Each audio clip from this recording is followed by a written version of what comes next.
when you all read the first post of this event and it said over 30 years of experience, I was shocked. I was thinking 30 years, it's been 35, and now I'm feeling a lot older than I was prior to reading that email exchange. So thank you very much for that, and I thank SOREDI for posting that out there to let people know how long I've been around. So thank you very much.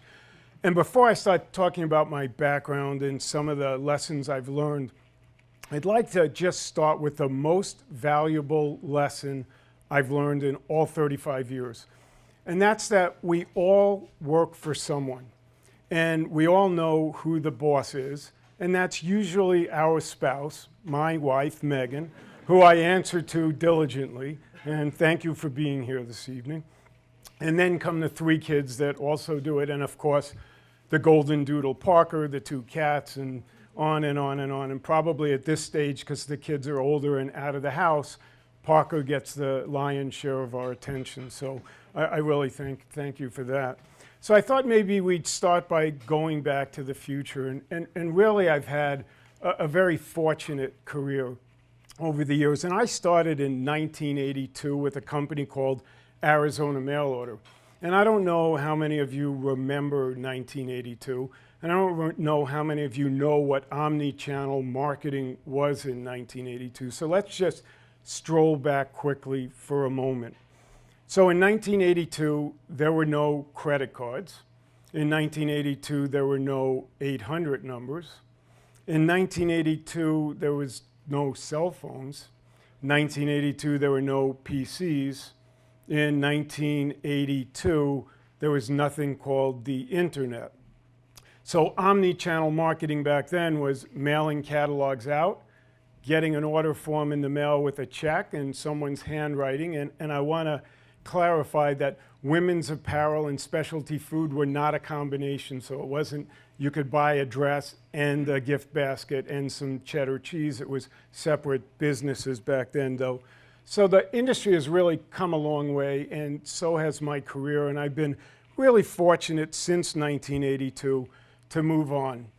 And I thank SOREDI for having me here. But as we started the conversation, Arizona Mail Order in 1998 was sold to Fingerhut companies. And Fingerhut was a big $1.5 billion company. And it was really a subprime credit company that sold general merchandise. So you could get televisions, clothes, refrigerators, jewelry. You could get just about anything you wanted. And right after we were acquired by Fingerhut, I was still left as the president of Arizona Mail Order and the women's apparel business, because at that time, Fingerhut wasn't in the women's apparel business. And shortly after joining the company, so we were acquired in September of '98, in January of 1999, Fingerhut then was acquired by Federated Department Stores. So all of a sudden, we went from being a $1.4 billion company to a $14 billion company with Macy's and Bloomingdale's and a handful of other businesses at that time. We had Popular Club, we had Figgy's, a specialty food and gift business, similar to Harry and David, but much smaller and clearly not as good as Harry and David. So let me just footnote it right away. And as we started in the business and as Fingerhut bought Arizona Mail Order, they saw an opportunity to leverage the expertise we had in this women's apparel marketplace and allowed us to roll up the space. So when we were acquired, we were about a $200 million company. And from the time of acquisition in 1998 to 2000, we went from a $200 million women's apparel business to a $500 million women's apparel business. And we did it through acquiring companies like Bedford Fair and Willow Ridge, I hope you didn't hear my slurp there. And we bought Lou Megram and Brownstone Studios, and we bought Monterey Bay. And what we discovered over time as we made these acquisitions and we did integrations was that the most difficult thing we had was offices all around the country. And we were able to integrate the back end of our businesses. And what we learned quickly, that the most important thing we had to be able to do was differentiate our brands and differentiate the value proposition that we were delivering to our customers. So for each brand that we had in each location, we segregated marketing and merchandising, inventory planning, creative, so that the brand could have a unique positioning and it could represent itself. And we took advantage of the synergies on the back ends of the businesses by integrating IT functions, by integrating human resource functions, by integrating finance functions, by integrating distribution systems and IT systems. And what we found quickly was we were able to leverage these businesses, and as we bought more and more businesses, we found that the incremental value of the companies was disproportionately great. And so that was a lesson we learned early in our careers. And by the time 2000 came around, we were this $500 million division of a $1.4 billion company owned by Federated, which was a $14.5 billion company. And don't write all those down because I think they're right, but at this stage, I'm not certain of all of it. And then we were in New York on 9/11, and we were meeting with Federated, and we had just finished the turnaround of Fingerhut, so it had a really bad 2000, and we lost over $200 million. We came back in 2001, and we had made $105 million. And people said, well, how did you do that? And the way we did it was going back to the future. We started to deliver the old value proposition. What did Fingerhut stand for? Why were we in the marketplace? What were we doing? What did the customers expect from us? And who did we really work for? And we identified early on in the process that we really had three different people that we reported to as an organization. Our first and foremost was our customers. Without our customers and without our customers' support, we were clearly not a business that could be a great company in the competitive marketplace that we were in. The second was our associates, the people that worked for us. Every single person that worked in our organization was treated with respect and dignity, and our policy was treat people the way you want to be treated. And by doing that, what happened was our people who knew more in each of their positions than any one of us in the leadership team were able to really grow and develop the business and disproportionately make things happen.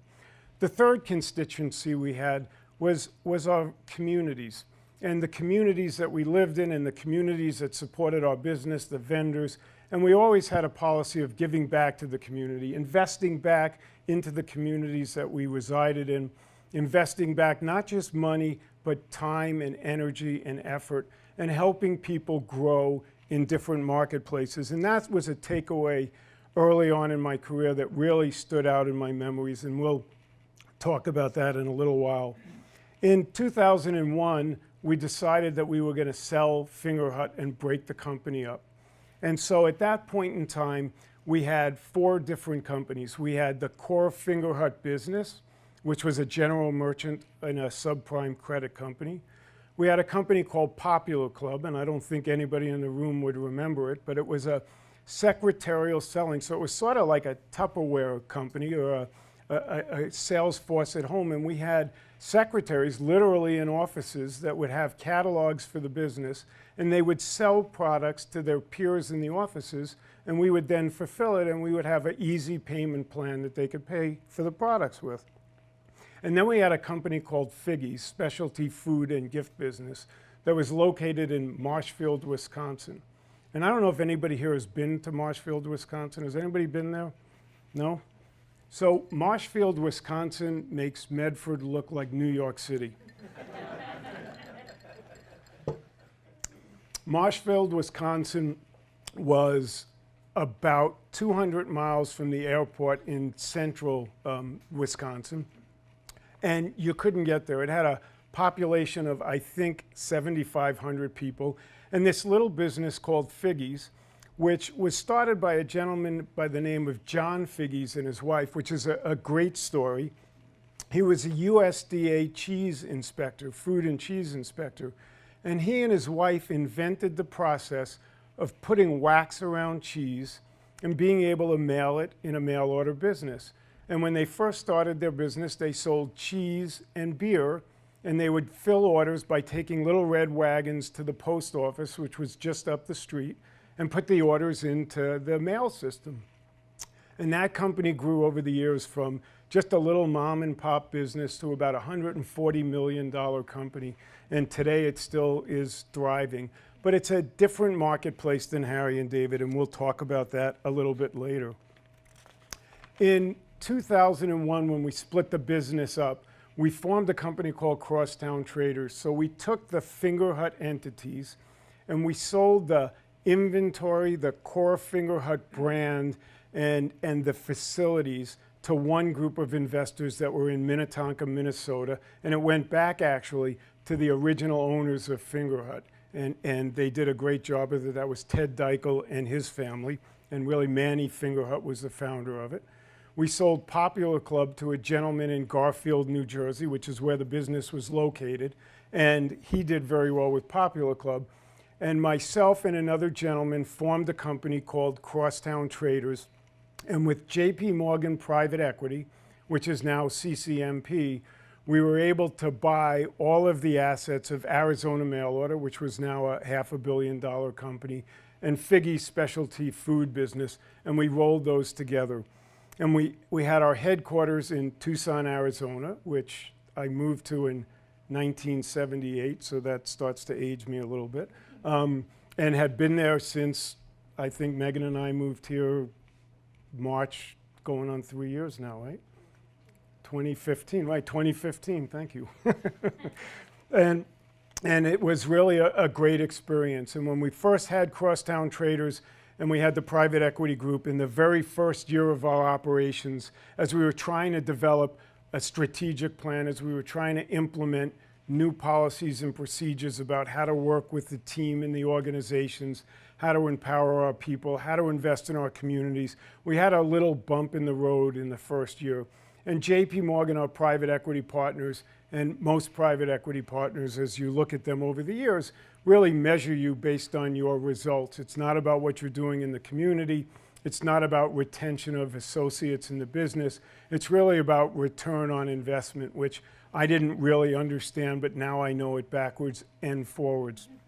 And so we had a rocky start in our first year of business. And we sat down as a board, and I said to the board, look, the company goes through cycles, and we have ups and we have downs, but we have to remember we've got a unique value proposition. We've got a great customer demographic and a great consumer base. We have great historians running the company and operating it. I guarantee you that we will rebound. And at that point in time, they were uncertain and unsure. And my partner and myself said, well, we are willing to invest more money in the company because we really believe in it. And they were like, certainly you can do that. And the moral of that story was, when you didn't have a great year and you said, okay, we're willing to invest more, and you said, so now what's the share price worth? Believe it or not, it was more than when we first bought the company. So hard to understand how that value went up when we didn't perform. But we came back the next year and we really hit the cover off the ball. And we did it because the team really believed in what they were doing, and we really believed in the model that we had built. And then our board really invested in us. The community stepped up and supported us in all fronts where all of our offices were. And the team really had a great success story going. And from that point forward, the other thing I learned about private equity, for anybody who's in it or is thinking about going into it, they are great partners when business is great. And so you get to play golf instead of going to board meetings. You get to have great dinners. But when you miss a month, it's a rough board meeting.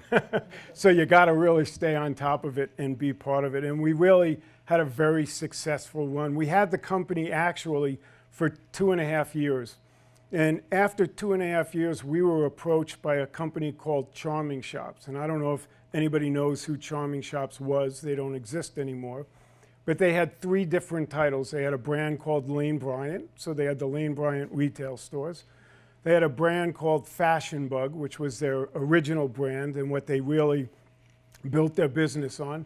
And they had a brand called Catherine's. And at the point in time that they were interested in buying Crosstown Traders, they were trying to buy it so that they could launch the Lane Bryant catalog. And one of the things I learned quickly in that relationship, and one of the things I believe their management team learned too, because I stayed along with them and ran the company for them through a transitional period, was that you can't really disregard the customers that you have, the associates that you have, and the management team and the model that you currently have running. You can make incremental investments, you can add on additional brands, but if you're buying a company exclusively to be able to launch a different business and you're not interested in the value propositions of the brands you have, it doesn't work. And lo and behold, as I take another sip, I like to keep you in suspense.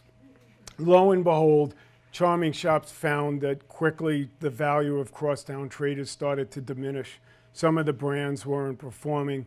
We went to launch the Lane Bryant catalog business, and I don't know if anybody knows who Red Cats is and what the brand used to be, but they knew they were losing the catalog title for Lane Bryant, and they were strategically smart enough 18 months before they were going to lose the name to start to convert the customers to a new brand name.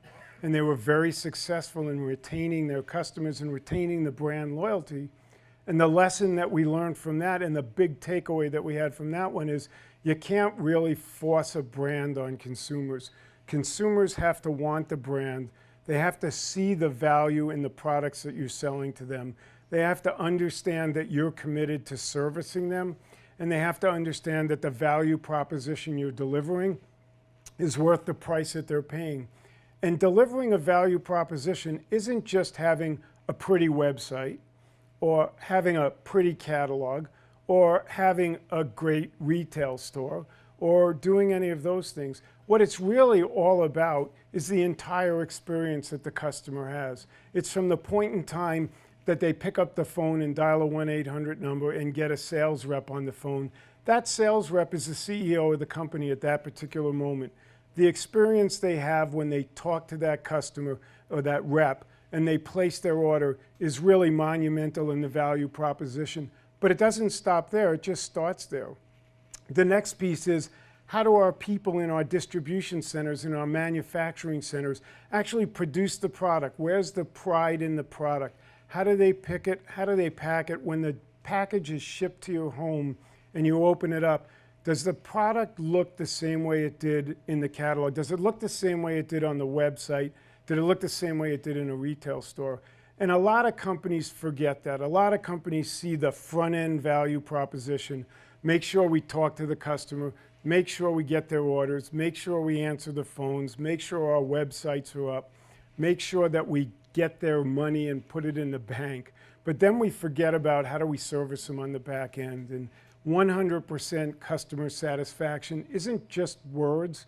It's actually something you have to live up to. And if a customer gets something and they're not satisfied with it, then it's not right. It isn't their job to prove to us that we didn't do it right. It's our job to prove to them that we did do it right. And when we don't, it's our job to make it right. And companies that do that succeed. Companies that don't do that fail. And so we went through some great times with Crosstown Traders. From Crosstown Traders, I moved on, as most people do, because that was still young in my career. And in October, actually in June of 2005, we sold Crosstown Traders. In the interim, from 2005 to 2007, I was with Orchard Brands. And Orchard Brands was a conglomeration of women's apparel and shoe companies. And I had Blair, I had Hayband, I had the Arizona Mail Order Group, because we were bidding against each other, and they ended off buying it, so I worked with them. We had several other companies around the country. And it was a great portfolio of brands, and we had about 16 different companies. And it was owned by a private equity group called Golden Gate Capital. And we had gone through a sale of Orchard Brands. It was actually a restructuring similar to what I'll get to in a few minutes Harry and David went through. And on the backside of that, the private equity people that came out did very well with it. And the employees and the vendors and the community didn't do so well with it. And so after we went through that restructuring, I left the company. And I had a great opportunity to be the CEO and president of Sharper Image, which is probably the company everybody remembers me for, because it has nothing to do with me. but everybody loves the gadgets and toys. I say it's toys for adults, and it really was. It was an interesting business model. We had 197 retail stores. We had a big e-commerce presentation. We mailed 150 million catalogs a year. We had gone public, so we were a publicly traded company. And from 2007 till about 2009, I ran that company. In 2009, Richard Fellheim, who was the founder of Sharper Image, I think everybody probably knows who he is, had a run-in with Consumer Reports. And I don't know if anybody in the room remembers what took place. So Consumer Reports writes an article about the air purification system that Sharper Image was selling. And it was called the Ionic Breeze. And Richard Fellheim and Consumer Reports had a total circulation at the time of 120,000 readers of the magazine. So Richard decided that that wasn't true, and he sued Consumer Reports for false reporting. Yet another lesson we all came away with. And because Richard thought that the air purification system worked, and indeed it didn't really work. When Consumer Reports won that lawsuit, or Richard didn't win it, a huge class action lawsuit was filed against Sharper Image. And I think in, I want to say April or May of 2009, Sharper Image was served with a class action lawsuit settlement for $995 million, which is like the GNP of a small nation. And Sharper Image couldn't sustain that, so it went through restructuring. We sold it to another group, and I think you can see the catalog in the website is out there again today. So another lesson learned: take criticism, constructive criticism, appropriately. Let your constituency have their opinions and share them with you. Absorb the information that you're getting in those conversations, and then put it to good use in your business going forward. But don't automatically assume you're right at the very first step. And that was a great lesson for me as I went through it. So two things were: listen to people, understand what's going on, and then really surround yourself with people that are smarter than you are. So if you can get a management team that's smarter than you are, you don't really have to work that hard. You get to enjoy the fruits of the labor of your team, and you end off working for the team. And I was very fortunate to have some great management teams over the years. Excuse me again. I hope we can edit that out of the video. Only kidding. So in 2010, I took over a company at the time called Boston Apparel Group. At that time, it was Chadwick's of Boston and Metro Style. And I don't know if anybody in the room knows Chadwick's of Boston, but it was a pretty big division of TJ Maxx at one point. And we started to grow that business. We restructured it, and we added territory ahead to the portfolio: Travel Smith, Chasing Fireflies.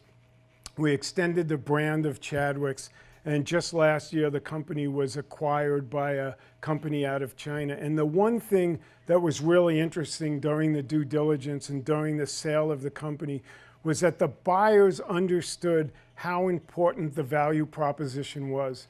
They understood how important our management team that was in place was. I had left a couple of years before that. And they really embraced the team. And the thing that they did that was really smart is they kept the entire team in place. They left the business as a standalone operation. And they're investing tens of millions of dollars into growing a retail platform for Chadwick's of Boston back up and the other brands. And they're really looking to invest into the business rather than take the money out of the company. So I think that was really important. And before I go on to the quick Harry and David story, and I'll just be another few minutes, I promise, because I see these glasses of wine, and boy, I'm really excited to have one. I think the giving back to the community, the conversation that I started with earlier, and the importance of community is critical to the success of a business. And in my own leadership style, I've always said, you gotta lead by example. You can't tell people what to do. You gotta show them how to do it by living that lifestyle. Treat people the way you want to be treated, and they will ultimately deliver for you. So I spent a lot of time in philanthropy in the Tucson community and in the international community. I was the chairperson of the Jewish Federation. I was a chairperson of our Jewish Community Center. I was on the foundation board, and I was the vice chair of our foundation board in Tucson. I was really engaged and involved. Megan and I were very philanthropic and engaged and involved in the community. Trying to get all three kids engaged and involved is a harder proposition when they're 24 to 30, but we're getting them there to be where they need to be. And also learning from outside what other people go through. We often take for advantage what we have in life, and to see other people, to go around and understand some of the challenges that people have, to be able to sit down at a table and sit eyeball to eyeball and hear people talk to you about, I can't feed my family, I can't send my kids to school, I don't have a house to live in, I don't have the ability to make an income, I don't have the education to help me get started. Those are horrific stories, and those are situations that shouldn't happen. And it was so important for myself, for Megan, for our team to give back. And we feel we've made a big impact on the communities in Tucson and in other communities around the country. We're here in Medford now for 2.5 years, we believe, or 2 3/4 years. I don't want to short sell us. We believe really in philanthropy and giving back to the community. The other piece that's important as you grow in business is to sit on other boards, to learn what other companies do, to see what good things happen, to see how they develop strategic plans, to understand how they run their businesses, to understand the value propositions that they're trying to deliver to their customers.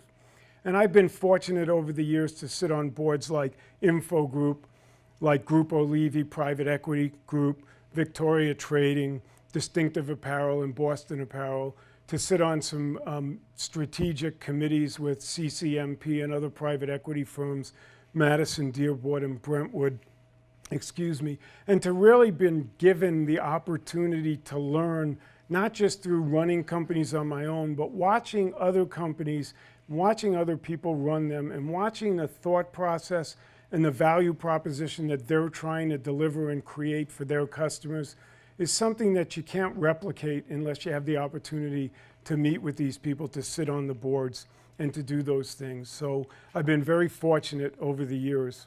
So let's fast forward to Harry and David, and then I will stop talking, take questions if you have any. So it was 10 years ago that I started to do due diligence to acquire Harry and David. So prior to the Chapter 11, prior when George Majoris and the private equity group at Wasserstein first had the company, they were trying to sell it every year. And I had worked with CCMP, I had worked with Madison Dearborn, I had worked with Brentwood Private Equity, and I worked with Rorke's Private Capital to buy Harry and David. And we did due diligence 5 different times. And we put bids in on the company 5 different times. And we lost the bids 5 different times. So fast forward to present. I was playing golf with Jim McCann, the founder and CEO of 1-800-Flowers. And we were talking while we were playing golf, and I said, hey, have you guys looked at Harry and David? I think it's one of the best companies out there. It's got such an iconic brand. It's got such a unique value proposition. It's got such loyalty and customer loyalty to the brand that it's really something that you guys should look at. And Jim said, well, we are actually looking at it now, Steve. And this is when it was in a public sale process again. And this was back in 2014, I think fiscal 2015. Water break. So we went through the due diligence process. I helped them. I helped Jim and Chris, a guy by the name of Dave Tacklett. And ultimately, the company was successfully acquired in September of 2015. I think I have my years right. Was it 14? 14. Okay, let's go 14. Fiscal year 15, right? September of 14. And I was so excited because at the time that Flowers acquired the company, they paid the exact same price that I put the bids in the 5 times prior. So the company got sold for full retail. I know there's been a lot of conversations in the community and by people that the company was stolen by Flowers, it was underpaid for. I can assure you it was paid full retail, and it was a great acquisition. Fast forward, the first season went through, and I got a call from Jim McCann, and he said, hey, Steve, how would you like to come in and run the company and be the president of Harry and David? And Megan and I were sitting together, and I was like, you know, this would be great. I've looked at the company 100 times. So we sat down and we had a conversation, and, you know, Megan, if she had not said, let's go do this, I wouldn't be standing here talking to you right now. She said, honey, you've always wanted to have this company. You've always wanted to be a part of it. I'm fully invested. And so here we came. We come to Medford, and we are so excited, and we fly in, and I'm going to shortchange the story, but we fly in on March 24th of 2015. We move into the company house. We had started the day at 2:30 in the morning. It was a long day. We were absolutely exhausted. We flew from Tucson. We had the dog and cats. We had to unload the boxes. We were in the Harry and David house. Megan says to me, honey, do you want to have some lunch and take a nap? I'm like, music to my ears. So we put on our sweats, and Megan says, I'll make some lunch. Why don't you take Parker out? So full circle, back to our golden doodle, who really is the most important person to us in the house today. And Parker is a very bashful dog. So in Tucson, we had a big yard. We had 4 or 5 acres, and he could go take care of business behind a fruit tree or out in the backyard. The company house is in a community where it's an open ramada. There are no backyards, but it's a lovely community outside the Rogue Valley Country Club. And Parker was bashful. He wouldn't go to the bathroom in front of people. And I'm taking him out, trying to get him to go to the bathroom, and I'm now getting frustrated because the dog won't go to the bathroom. And Megan can hear me outside going, okay, Parker, it's time. Get it over with because I got to take a nap. I'm hungry. And so Megan comes out. She says, I'm going to take care of this, honey. Don't worry about it. Fast forward 5 minutes later, Parker's done with business. We go to get back in the house, and we're locked out. God's honest, true story. Promise. Kim can testify to it, so can Megan. So here we are standing, first day, very first day in Medford, outside a company house in a community-oriented area, in sweatpants and T-shirts, no shoes, no keys, no cell phone, no nothing. Looking at each other going, what are we going to do? So we go to the next door neighbor's house and we knock on the door. And we say, hey, can we borrow your phone? We locked ourselves out of the house, silly us. We need to call to get a key. And we're thinking, okay, this is simple. We're going to get in the house, no problem. He gives Megan the cell phone. We look at each other and we go, what's the phone number? Who knows what Harry and David's phone number is? So we look it up online, we call, we get the customer service, and we ask them, can you transfer us to Kimberly Rose Young? And they transfer us to Kimberly. And where phone rings once, twice, 3 times, and now you hear, hi, this is Kim. Sorry, I'm not available right now. Please leave a message at the beep, and I'll call you back. And now we're desperate. So we wait a little while, we call back, and a long story short, we finally got somebody to let us in the house. And the moral to that story and the most important lesson is don't ever go outside of your house without a spare key. I think we both learned that. We haven't done it since. So with that, I thank you all for your time and attention. It's really been a pleasure being here this evening. I'm happy to answer any questions you have. We're really delighted to be in the community. We're here for the long term. Harry and David has a really bright, brilliant future. We're owned by a public company. We've got a 5-year plan. Since I've been here, we've planted 200 acres of additional Royal Riviera pear orchards. We've invested in open new businesses. We've started and launched a company called Orchard Table. We broke Moose Munch out of our line and set it up as a separate standalone business. We're looking to buy more companies and create more jobs in the community.